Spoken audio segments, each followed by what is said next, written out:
Hi, my name is Merle K. Jackson, but you can call me Jack for short. So I am watching Buffy and Angel for the first time ever. I am trying my best to avoid spoilers, but inevitably there are things I will come across because this show has been off the air for like 20 years.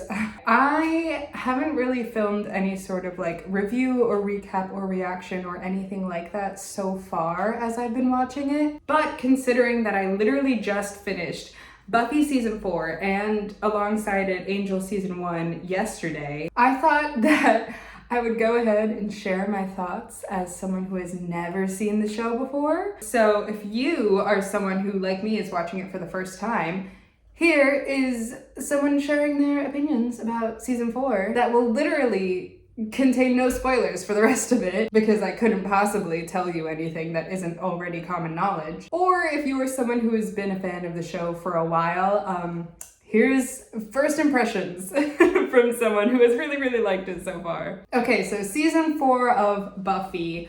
I was excited to go into this one. I watched seasons 1 through 3 very quickly. I think I watched season 3 in a week and I loved it so much. I think so far season 3 is my favorite season. I keep going on and on about how much I like it to everyone I meet. I want to talk to people about it. But I absolutely loved season 3. I loved the overarching plot, but I also loved the individual episodes. But we're not talking about season 3 today. We are talking about season 4. I went into it giving it a bit of a gap between season 3 finale and then start of season 4. Both because I knew I wanted to watch Angel at the same time and I wanted to figure out exactly what order to watch that in. And because I sort of had this feeling at the end of the season 3 finale of oh, the original premise of the show is over.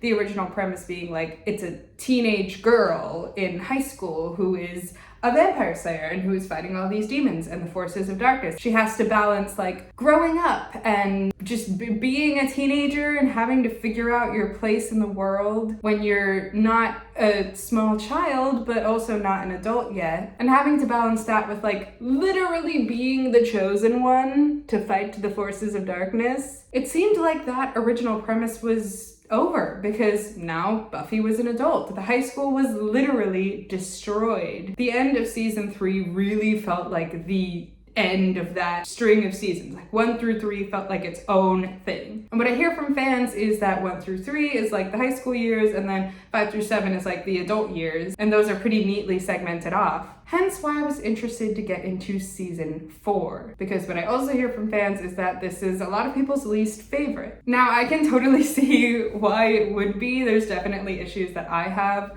with the season. Seeing Beer Bad and Where the Wild Things Are for the first time was crazy because I didn't know that those were considered to be some of the worst episodes of the show. So going into them with no prior warning, I was oh my god. However, I think season 4 also had some of my favorite episodes of the series so far, which I will refrain from telling you until later because I have more things to get into before then. Season 4 is interesting to me because it sits right in the middle, right? And it kind of feels like this transitional period, the show is getting back on its feet and trying to figure out exactly what it's trying to be again. By the time it had gotten to season 3, it felt like it was very focused and it knew the direction it was going in. I mean, it was building towards the season 3 finale anyway, so it really felt like it had direction and purpose. And season 4 feels more like trying to refigure out exactly what the show is, which lends itself to kind of an interesting place to be story-wise because it is that transitional period. And the thing is, it is transitioning from, adolescence, which is still childhood, but a childhood where you're preparing for adulthood, and adulthood itself. So it's its own phase of transition, both with the writing on the show and with just Buffy and the Scooby Gang's ages generally. And being someone who literally just graduated from college and is also in a very transitional period in my life where I'm not sure what's going on or what I'm doing, and I'm just trying my best to figure things out and make plans for the day-to-day aspects of life, it kind of resonated with me because of that. You know, I don't know how much that sort of transitional aspect of it is going to resonate with people who are older or younger, but for me, I really loved seeing the college setting. And I don't know, it's kind of like charming to me that the show wasn't completely sure what to do just yet. It is for this reason that I think season 4 so far has the absolute weakest overarching plot. Now, yes, I know that I just said like, oh, season 3 has a really amazing overarching plot, but 2 and 1 do as well. Season 1, while shorter, is like very like, this is the story and this is how I'm telling it, and it's like really well paced out with the Monster of the Week episodes and then the storyline that builds to the finale. I still love the season 1 finale as well. And then season 2 was like, we're expanding the world, but there is also this overarching storyline. Season 2 also has my favorite big bad of all the seasons so far, which is Angelus. I love that guy. And it's also just fun to see David Boreanaz play Angel versus Angelus. Because I mean, I don't know, seeing the differences it's interesting to me. And then obviously, like, yeah, season 3. I think it also has an amazing villain. It has such high stakes. I think it's a masterclass in building high stakes, which is why I'm so sad that season 4 completely flopped and fell on its face with the stakes. Because I'm going to be honest, I did not get invested in the entire Initiative and Adam storyline until like the very, very end of season 4. And this is why I took a lot longer to watch season 4 than I did 1 through 3. I'm telling you, I blazed through 1 through 3 so fast, and season 4 took me a much longer time. And it's not even just because I was watching it at the same time as Angel, because I was, you know, I would alternate between episodes or maybe watch some episodes in a row in order to like line up the crossovers. I'll talk about the crossovers later. And it's not even just that, because I also really liked Angel, but I don't know, I felt myself not feeling as inclined to return to it. And this is where I think my perspective is also different compared to someone who watched it like as the show was airing, because you were forced to watch every episode 1 week at a time over a specific timetable that they set for you. But for me, I was watching it on my own time, on streaming. And I'm wondering if anyone else who watched it for the first time on streaming agrees with me or had a similar experience where for the first 3 seasons, I kept finding myself wanting to go back to be like, I have to know what happens, or I'm so invested in this storyline and this build-up and this character that I just kept wanting to come back and just watch the next episode. And with season 4, while I really liked a lot of the individual episodes, I did not find myself so invested that I was like, oh, I have to watch this next one. It would be more like, oh, I'd like to watch Buffy right now. But I wasn't like, oh my God, I gotta go to the next one even though it's 3 in the morning. I didn't really find myself doing that a lot, with one specific exception. Oh my God, the crossover episodes. Okay. The like 4 episode run from This Year's Girl to Who Are You to 5 by 5 to Sanctuary. So good! I don't even know what noise just came out of my mouth. But it's so good! It's so good. This is why I was so happy with the decision that I made to watch Buffy and Angel alongside one another instead of just watching it after the whole thing. But these are some of the episodes that I mentioned earlier, like individual episodes that I really, really loved. I am so glad that I decided to watch it alongside one another so that I would see those 4 episodes in a row as well. Because the guide that I found online that tells you like the order that you should watch them in placed these all in a row, and just watching them all in a row was so good. It was so good. This is probably also because Faith is one of my absolute favorite characters. I love just watching characters like turn evil and then like fully give in to their dark side, but then be redeemed. And like, I love watching that because I think morality is a super interesting thing to explore with characters in fiction. And I don't know, there's always something so interesting to me about like why a character turns evil, you know, as well as what that specific media considers to be evil, how the other characters react to it, what that specific character thinks of themselves. And that point in particular is very relevant when we're talking about Faith. I love Faith.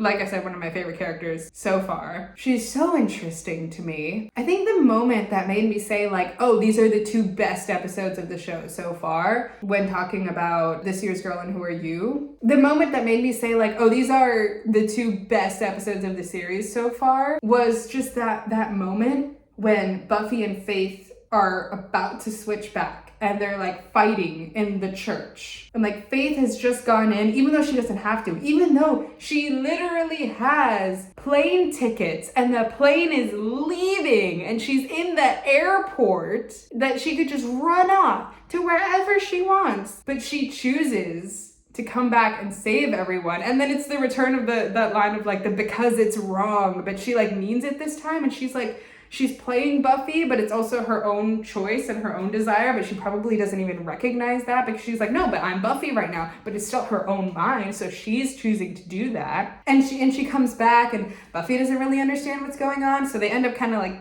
you know, fighting for a bit, and you just see Faith in Buffy's body, just like pummeling Buffy and Faith's body, saying like, you know, like you're disgusting, you bitch, like just punching her. And you can tell that's her talking about what she feels about herself. Like this is her outburst against herself, because it is this body switching episode that has made Faith realize everything. And I could go on about this episode, so I will. And you can tell it's how she feels about herself. She's literally punching herself. She's looking at herself. She's saying this to her. She's not saying this to Buffy. She's saying this to her, especially considering what we know about the 2 episodes of Angel that follow this, where she ultimately does want to be redeemed and then turns herself into the police. Which, by the way, random side note, Kate in Angel is annoying me so much right now. I can't stand her. I didn't like her to begin with because she's a cop. I just don't like cops. But especially after she found out Angel was a vampire, and then she's all, ooh, I'm gonna study all these weird demons, but I don't trust him anymore. She's just annoying me. Ugh. I don't like her. But anyway, oh God, that whole episode is so good. Like, This Year's Girl is really good, yes, but I think specifically, Who Are You? I think that's my favorite episode of the show. So far, at least. Because again, I've not watched seasons 5 through 7. I don't know. But so far, absolute favorite episode of the entire series. It's so good! And Sarah Michelle Gellar's acting in it. She's so, I posted right as I was watching it, I was like, Sarah Michelle Gellar is such a good fucking actor. Even just that scene where she's like looking in the mirror and I'm looking at myself, that's not gonna give the effect of looking, even the scene where she's like looking in the mirror and, you know, it's Faith like pretending to be Buffy as she's like looking at her reflection. That scene kind of, I don't know, I was kind of going crazy over it because I was like, oh my God, that's Faith. You know? Do you understand what it's like? The way that she was holding her face was different. Like, it wasn't just like body language, but like even just the way that she emoted and like the movement of her face was like so different to what it is when she's Buffy, where I legitimately felt like, oh, this is a different person. But not just it's a different person as in like she's playing a different character, because even when I have seen Sarah Michelle Gellar in different roles, I'm still like, that's Sarah Michelle Gellar. Sometimes actors can, you know, preserve some mannerisms just because it literally is the same person playing them. But in that instance, I legitimately felt like somebody else was possessing her body and like puppeting it around. Like, legitimately. I don't know what it was, but oh, she was phenomenal in that. Eliza Dushku also did an amazing job. Like, there were absolutely moments in there where I was like, oh my God, this is Buffy. Like, I fully believed this is Buffy. Like, she had those little mannerisms that like Sarah Michelle Gellar does when she's talking as Buffy, like when Buffy's saying something kind of funny or like weird and she's like moving her head in a certain way. I don't know how to describe it, but if you've seen the show, you know what I'm talking about. But yes, the acting in the episode, amazing. All the different instances of a character saying, who are you? And like, and they all tie into the main theme of it of like identity and morality and redemption. I think it really asks this question of circumstance. It's like the question at the beginning of Wicked, you know, is it inherent or is it thrust upon them? I'm struggling to remember the exact quote right now. Editing Jack here to say that the quote is, are people born wicked or do they have wickedness thrust upon them? Which in and of itself is kind of a reversal on the Shakespeare quote from Twelfth Night about greatness, and that some men are born great and some achieve greatness, some have greatness thrust upon them. But yes, that's what the quote is. But it's so good. And I love it so much. But I love a good villain, and I love a good redeemed villain. Which, hence why I was like, oh, I love Angelus as a character. This is also why I really love Spike. I'll get into the specific characters later. But yeah, when it comes to specific episodes, I think my favorite of the entire show so far is Who Are You? I love that episode. Oh my god, and even the fact that Faith, often uses her sexuality to, get what she wants or get people to like her, and then when she tries to do that with Riley, she's confused over the fact that for him, sex isn't about that. It's about love because he loves Buffy and he says, I love you. And then she's startled by that. And then he's like, oh, what did I do? And she said, nothing. And nothing. And that's what freaks her out, is he didn't do anything. And her realizing people actually care about Buffy, but part of that is also Buffy caring about other people. And that's how you build that relationship. And it's so good. It's so good. I've probably spent so much of the video just talking about this string of episodes. But yeah, when it comes to individual episodes that I really loved, that is very high up on the list. I also really loved Hush. Yes, I know this is an absolute fan favorite episode. I did go into it with some knowledge of people's opinions and stuff, but that's just because after season 3, I wanted there to be a little bit of a break before I started season 4, so I actually started looking into what people thought. So I was really excited to get into Hush because I had heard very good things about it. I had heard it was some people's favorite episode of the show, and it was very good. I almost feel like I don't have anything to say about it because everything's probably been said about it, but it's such a good standalone episode too. We get the introduction of Tara. We get all of the characters communicating without even speaking. The little guys floating around are so creepy. Oh, this is also when Riley and Buffy find out about each other. She finds out he's in the initiative, and then he finds out she's the Slayer, and then this sort of awkward sitting on the bed at the end that leads right into the next episode. Great, love it. It's just such a great episode. Excellent writing. I love the writing on Buffy. As a screenwriter, I appreciate it so much. It's such a challenge to write an episode where nobody talks. It's no dialogue, but it's so good, and you fully understand what every single character is thinking and saying at every moment. Props to literally everyone involved. The writing, the direction, the acting, the editing, all of it came together perfectly to where I understood every thought perfectly. So much so that I actually spit, so my apologies. There you go. And I just wanted to say, you couldn't do this episode today because you could just text people. Voice to text is available on every phone as well if you do need to hear it out loud. I mean, you literally couldn't do this episode today because technology has advanced. So I'm really glad that an episode like this got made in the time where it would have made sense. So I think it's very special that we were able to get it. Yeah, anyway, that was a great episode. Oh, I also really love the the one with the curse. What is it? The one where Willow accidentally casts a spell. Hold on, I gotta look this up. Okay, I'm suddenly seeing a bunch of episodes that I really like. I also really like Pangs. I think it's hilarious. I love a Thanksgiving episode. And the very last frame, the end where everybody sort of looks that, if that hasn't been a meme, a crime. If that hasn't been a meme, that's a crime. Oh, Something Blue. Something Blue is what it's called when Willow accidentally casts a spell on everyone. I love it. I love Giles not being able to see, Buffy and Spike suddenly being interested in each other. Xander just attracting demons, I guess. And as they try to figure out exactly what's going on, yeah, sad for Willow. Oh no, she's going through a breakup. Whatever, she'll get over it. She'll find her girlfriend soon. She'll be fine. And man, as I'm scrolling through this, I'm the hit rate is kind of low. There's episodes I really like in here, but the hit rate is kind of low. Oh, I love Superstar. I love Superstar as well. Hilarious. Great, April Fool's episode. Is that when it aired? It aired April 4th, 2000. But oh my god. The second the episode started, I was something weird's going on here. And I was in for the ride, Obviously, there's some weird spell going on or something, but I'm just gonna enjoy it. I love an alternate reality episode. I know in season 3, the one with the alternate reality where Buffy never came to Sunnydale, and then you see Vampire Willow and Xander and all that. I think that was season 3, and then Vampire Willow comes comes back later. I love those as well. I love a good alternate reality episode. I definitely would want to write episodes like that into my show if I were to have a show, which I will one day. I will one day. Oh my God.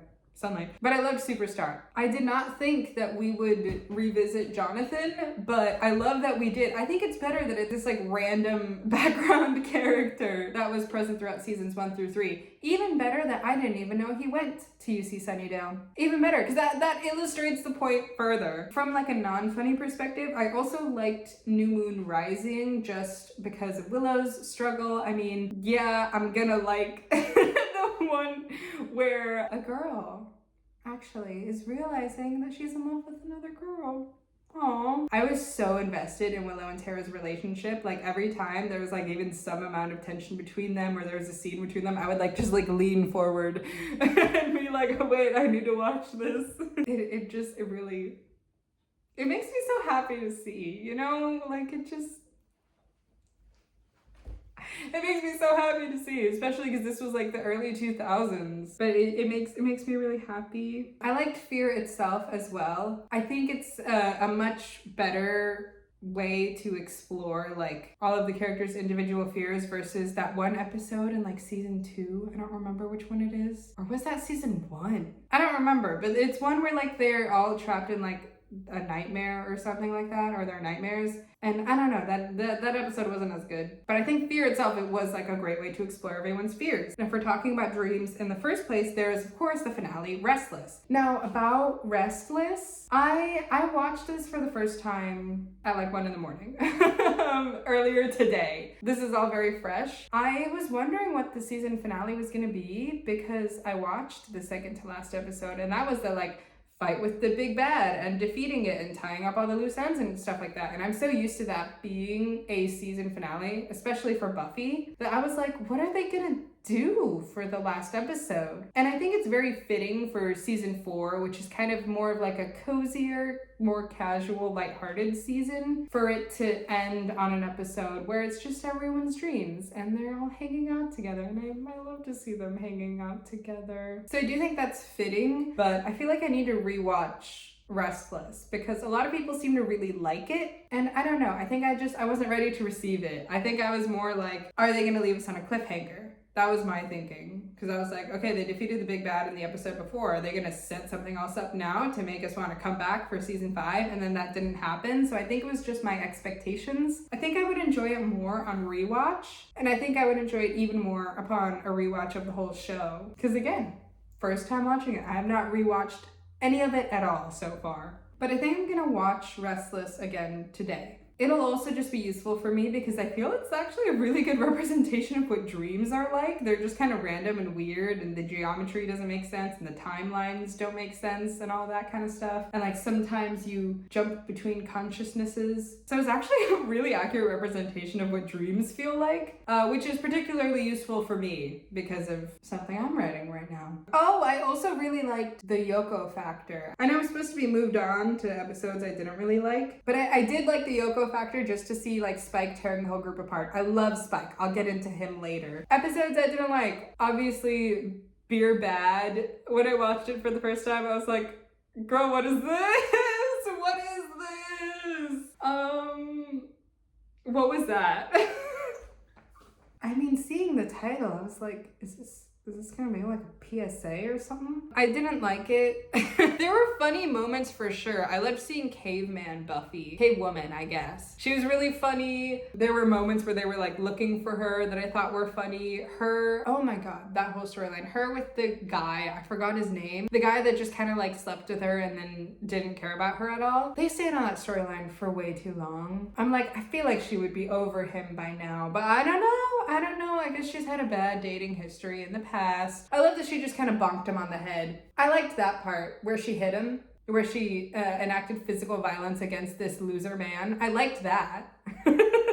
But otherwise, I was just like, is this literally just an episode to be like, beer is bad and you shouldn't drink alcohol? I don't know why they would single out beer because it has such a low alcohol content compared to like other drinks. But I don't know, maybe it's because it's what all the young people drank back in the day. What do young people drink now? Honestly, the cheapest alcohol they can find. Hard seltzers, I think, is what people most commonly drink now. But beers are still pretty common. But it's not because people particularly like it. There's something floating behind me. It's literally just because it's cheap.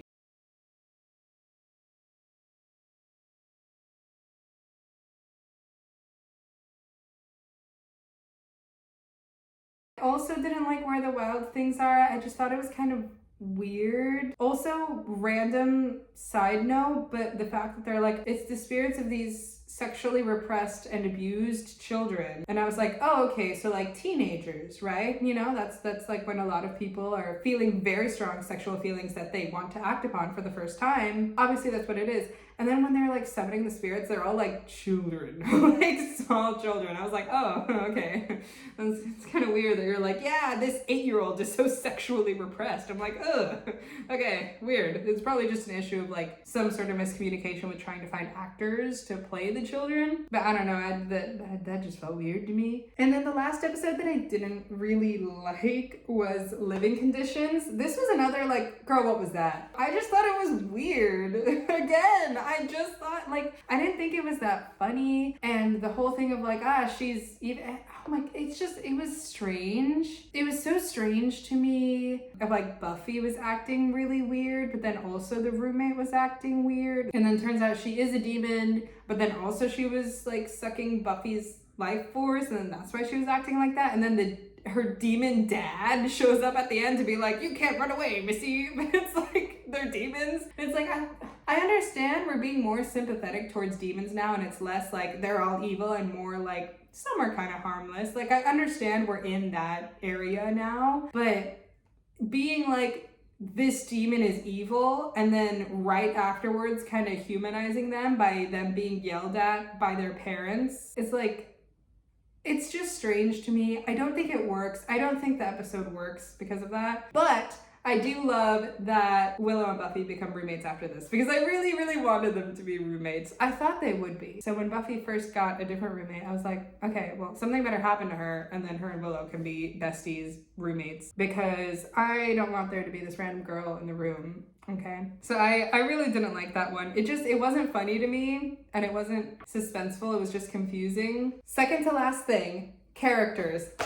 Okay, I already told you I love Faith, one of my absolute favorites. Love her whole storyline in this. Obviously, I love the main Scooby gang, but I'm talking about other characters. Ethan Rayne, always like him. He's quite charismatic. I like that he doesn't really care about things. Fun to see him come back. Olivia, Giles' girlfriend, I don't know much about her at this point, but she seems nice. Again, I really just don't know enough about her yet. Jonathan was hilarious in Superstar. I think Anya's been such a great addition to the main gang, and I love her. I love her honesty. It's not so much that she can't read social cues, because sometimes she can. She'll just point out the ones that make no sense to her, and she will just say the truth, whether people want to hear it or not, and then act all confused when they think that that's rude. But she also literally doesn't care if people think that she's rude. I love that. Sometimes you need someone like that. It can actually be so helpful. But getting to what I'm most excited to talk about with the characters section, Spike. I love Spike.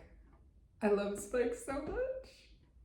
I told you, I love a reformed / redeemed villain. And I kid you not, I came up with the idea for like a super evil vampire who is like cursed to not hurt humans before I even watched season 4. Like end of season 3, I was like thinking about it, and I was like, oh, Angel is such an interesting character because he's a vampire, but he has a human soul, so he's good. But I was like, okay, but what if you had a vampire that was like forcibly forced to be good, and like they want to be evil, and it like goes against their nature, but they're kind of forced to redeem? Because again, I love a reformed villain. So I literally was like, oh, what if there was a vampire that was like cursed and they couldn't hurt a human? And then boom, season 4, Spike has an implant, like a little chip in his head, that he can't hurt any humans at all. And I love that it just like, it forces him. It like forces him to join forces with the humans. He's very like chaotic neutral right now, I would say, because sometimes he does things that are good, sometimes he does things that are evil. I love characters like that. And it's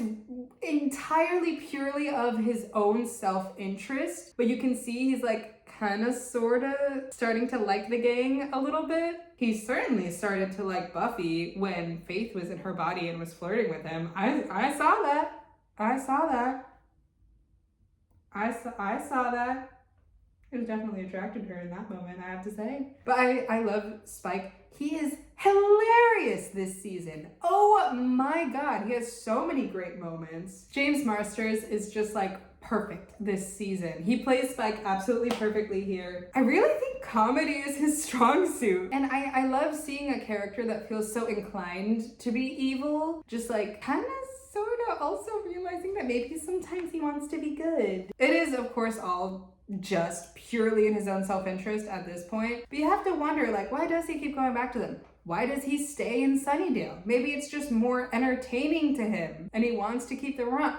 Maybe he just wants to be around them. Because you really do have to question, like, why is he staying in Sunnydale? And yeah, part of that could be like, maybe he's hoping to get the chip taken out at some point. I mean, that's the whole reason why he makes the deal with Adam anyway. But also, like, I don't know, he could like go off and search for a vampire surgeon who would do it for him. And then this also begs the question of like, why he would stick around after the initiative is disbanded and after Adam is dead, when there's like no chance of that being the reason for him staying there to get the chip taken out. So I don't know. I'll have to go into season 5 thinking about this. But I absolutely love Spike. I'm very excited for him to become even more involved because I love the character. I find him so entertaining and funny. And like I said, I love like an evil character who's just forced to be good.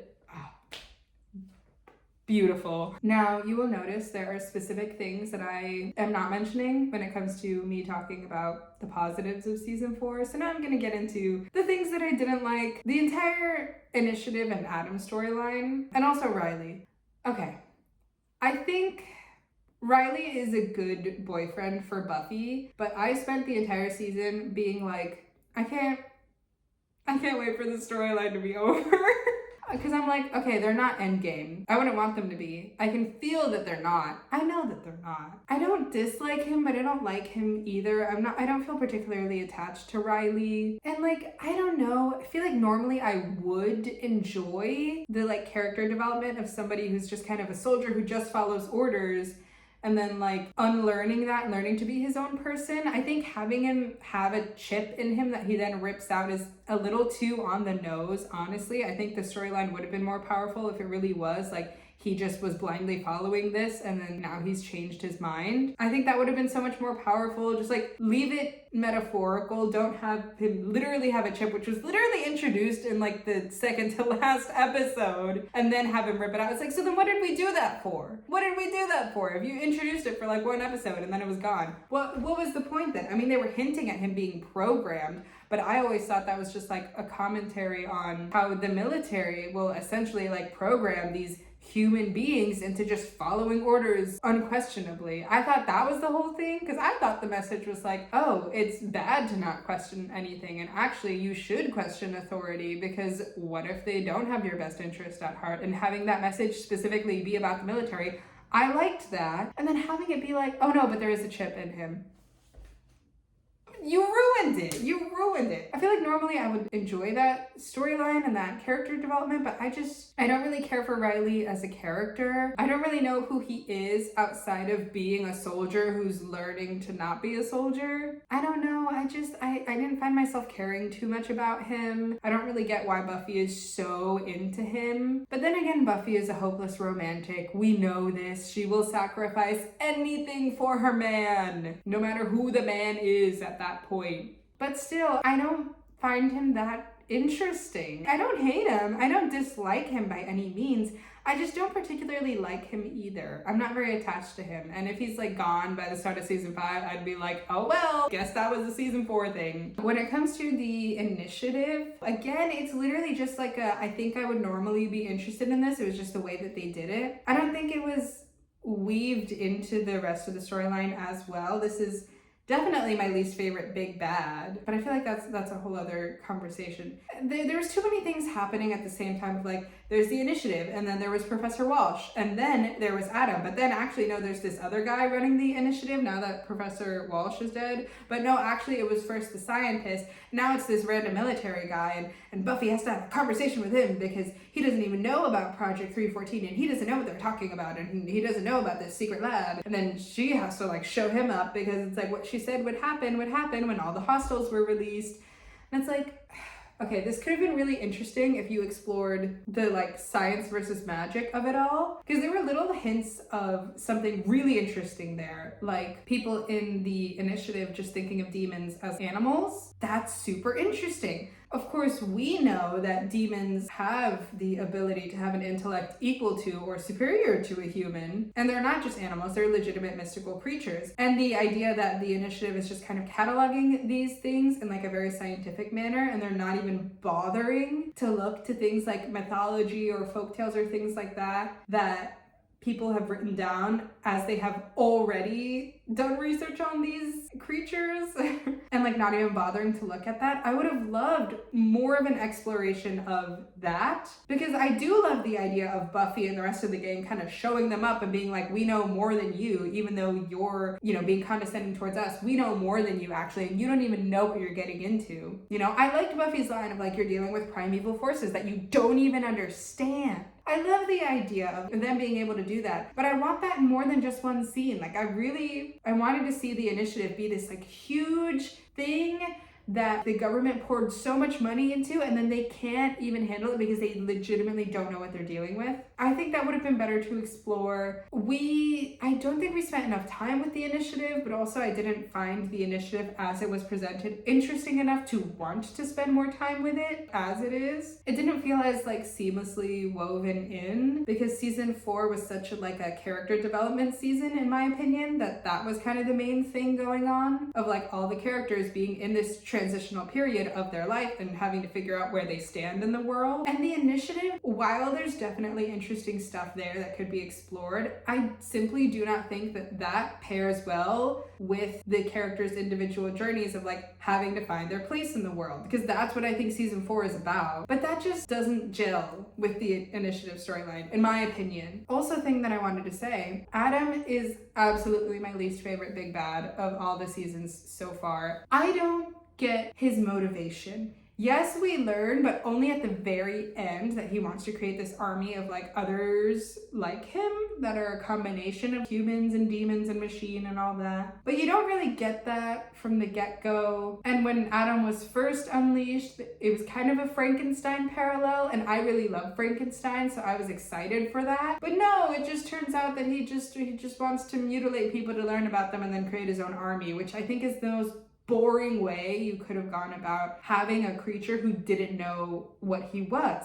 That could have tied really well into the character development arcs of the rest of the characters, trying to figure out who they were now. That could have tied into it really well, and they just didn't. Because then it's like, oh no, he's building an army. I think that's just such a cop-out. It's the most boring way you could have done his like big plan. And the thing is, you didn't necessarily have to have him do a big plan. Season 4, like I said, is definitely more like cozy and lighthearted, and the overarching storyline, in my opinion, doesn't work. But I think they were trying to like force it, but I don't think season 4 needed like this big overarching storyline. I don't think it needed this big bad that they defeat. Though I do really, really love the scene where all of them sort of combine and like conjoin into Buffy's body, and all their consciousnesses are there, and they like defeat Adam through the power of friendship. It's this huge, powerful spell. I do really love that whole sequence. But I don't know, I don't find Adam particularly threatening. Even just the actor that they got for it, because I looked at him while he was in his makeup for Adam, and I took one look at like the human side of his face, and I was like, that man is not intimidating. I was like,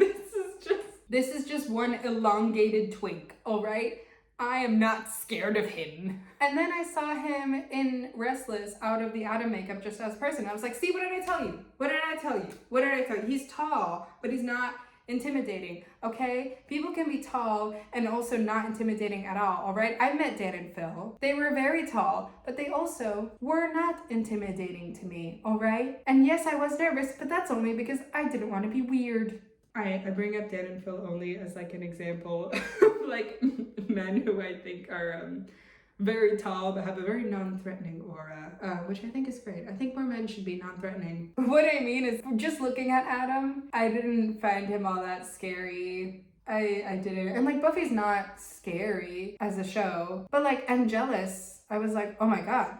I'm a little scared because I don't know what he's gonna do to the characters, you know? And he literally did kill off one of the main characters of that season. And with season 3, I was pretty scared of the mayor because I was like, oh my god, how are they going to do this? How are they going to defeat him? And with season 1, I mean, was I ever scared of the master? I think I just thought he was iconic, but I was scared that he was going to kill Buffy. And I mean, he did when she was brought back to life. I wasn't ever afraid of Adam in any capacity. I was just like, well, yeah, obviously they're going to defeat him. But I think ultimately that goes back to the problem of stakes. I just don't know how high the stakes were here because Adam's plan was, his like final plan was like introduced so late into the season and his motivations were so unclear in the short time. Also, he came in like mid-season and the like short time that we knew him. I think they dropped the ball with this one. They fumbled. I also wish we would have had Professor Walsh for longer because I really liked her. I found her very interesting. I liked the idea of someone who liked Buffy initially as a student, but then was very distrustful of her as a slayer and literally tried to kill her. I was like, oh, that's interesting. That's someone that I could be like scared of what they might do. Because if somebody is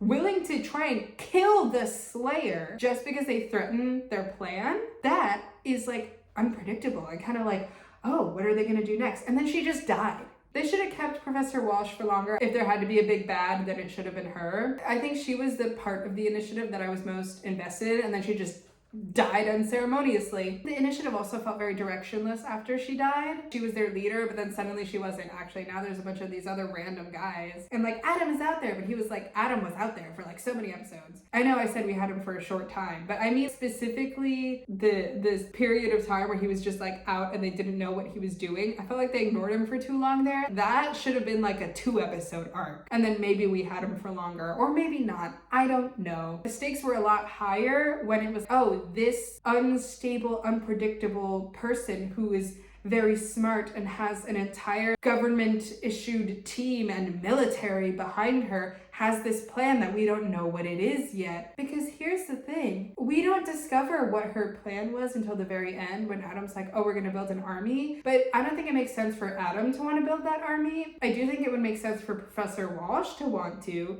But again, that's kind of predictable. I think we just should have stuck with her. It was a lot more engaging with the mystery when it was like, oh, Project 314 is her thing, and what is it? I mean, I anticipated that it would be some kind of a Frankenstein creature. I just think they dropped the ball with it. I think it all started to really go wrong. The cracks were showing before, but it all started to really go wrong when they just killed off Professor Walsh. She could have made that storyline so much better. But I did overall like season 4. I did not dislike it by any means. I still really liked season 4. And I'm super excited to get into season 5 and Angel season 2. I mostly talked about Buffy here because this is a Buffy season 4 review, but let me know if you want to hear me share my thoughts on Angel season 1 specifically. So that is pretty much everything I had to say about Buffy season 4. I obviously talked for a long time, judging by how long I've been recording.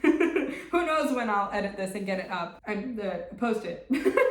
When I'll post it. But I hope you guys liked this video. If enough people watch this and enjoy it, I will definitely go back and review seasons 1 through 3. It will just have to be from the perspective of someone who has seen up to season 4. So it won't be exactly the same thoughts that I had when I just finished those, but I'll try to share what I did think at the time or what I remember thinking at the time. And I enjoyed this. So I definitely want to make my season 5 review when I'm done with that, and for all subsequent seasons. But anyway, thank you so much for watching and just hearing me yap about Buffy for like an hour. If you liked this video, then you can go ahead and give it a thumbs up. And if you really liked this video, then you can go ahead and subscribe to my channel. I mainly talk about like nostalgic content of stuff from my teen years. If you were on Tumblr in the 2010s, you are gonna like all the stuff that I talk about, but I also just tend to do media analysis and talk about the stuff that I'm interested in, like Buffy. So if you're interested in any of that, then we are going to be friends. So thank you so much for watching, and I'll see you in my next video, I guess. Bye.